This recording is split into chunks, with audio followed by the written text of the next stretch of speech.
Today we are gonna make a mango float, so just keep on watching.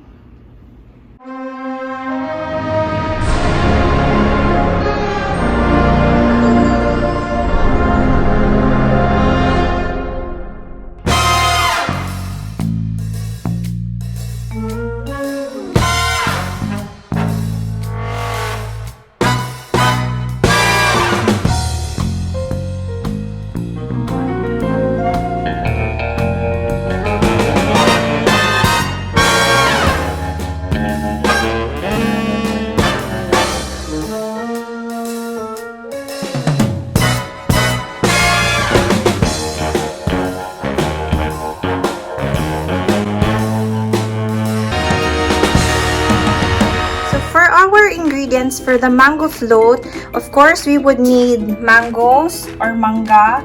So this is the only mango that is available at the grocery, so it's a Mexican mango. And then we would need graham crackers, we would need cream, so there's no all-purpose cream, so it's just an ordinary cream. And then we would need 1 can of condensed milk and also white sugar. Okay, first we are gonna combine all the wet ingredients. So we're gonna blend 1, 2, let's do 3 cups of cream first. And then after that, we're gonna add the condensed milk. Next, we're gonna add 1 can of condensed milk.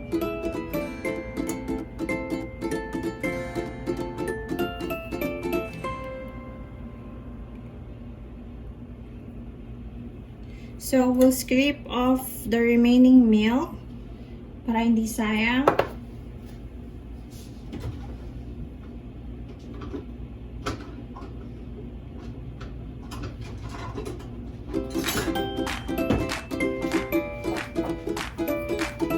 We won't waste it, we're gonna scrape. So this time mix the cream and the condensed milk until we get the desired consistency. Our mixer, like a stand mixer. So not now, we'll have to save for it first.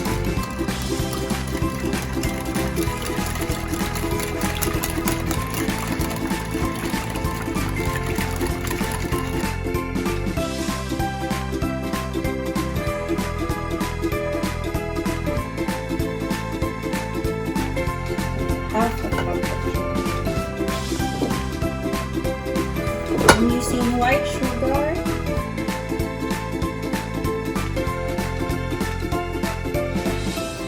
Next is we're gonna slice the mangoes. So this has been washed properly. As you have seen in my last video, if you guys haven't watched it, please watch it. The title is Grocery Tips Quarantine Vlog. I explained there how to sanitize your groceries and wash your produce. So,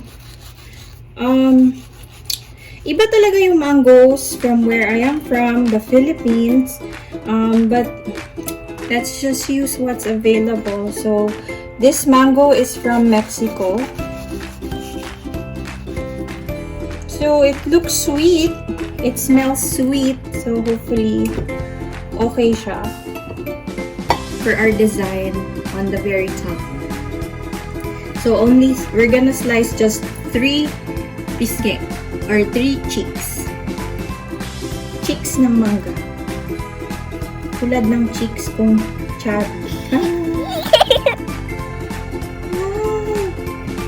Kung isang mangga medyo ripe na ripe siya. So for our next step is crushed graham crackers. So or sa atin, we say graham crackers. So, if you have pandikdik or mortar and pestle, so use that. Since I don't have, so improvise. We're gonna use Ziploc and a bottle. Sa Philippines, I know, before, old recipe na naman tong mango float. Everyone can do it. Kids, kahit sino, adults, perfect for bonding. Lalo ngayon, nasa bahay lang tayo lagi. Very easy to do. Mura lang din. Konti lang yung ingredients.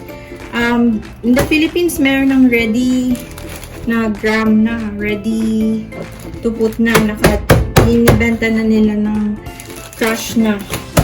Pero since wala, I bought the ingredients in a Chinese store. Since wala, so ganito na lang. Exercise pa yung kamay. So, yung ziplock pala, dinoble ko yan. Dalawa yan. Para hindi siya mabutas. Kasi kung isa lang yan, mabubutas yan, guys. So, I have to double the ziplock.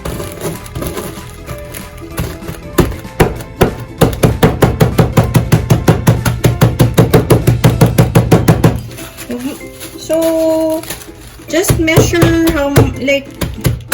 just measure up or tansya mo lang how many or how much pala you will need for your, para lang naman to sa pinakataas, guys, eh. Parang toppings. Para meron siyang added texture. Kasi sa ibang layer, sa bottom, sa middle, ibang layers, gagamitin natin naman is yung buong crackers. Yeah. Tingnan natin, guys, kasi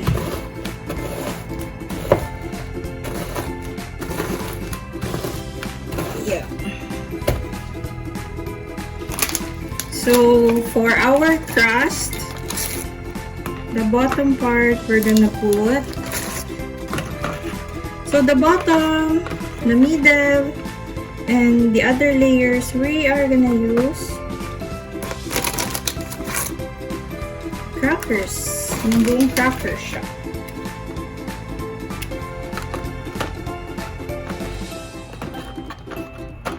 Okay, perfect. And then, we're gonna put mango.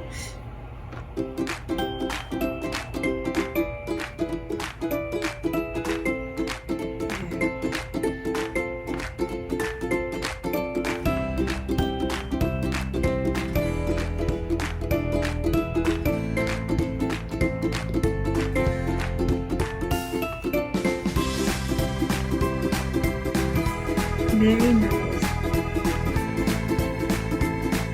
Let us add mangoes again on the crackers.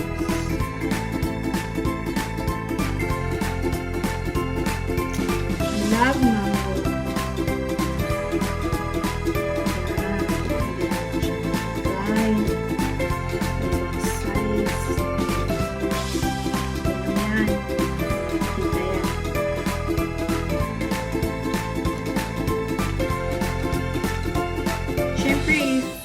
Bebenta mo na siya, it has to be more even sizes. Pero since dito lang naman yan sa bahay, kami lang naman dalawa ni Eman, okay na yan. Matutunaw din yan sa tiyan. Then we put sauce again. I mean our milk, sugar, and cream mixture. Ulit. Ganyan na lang, guys. Simple. And continue the process, and I will show you how to finish this up later, yung pinakalas, okay? Okay, for our last step, we're gonna add the crushed grahams.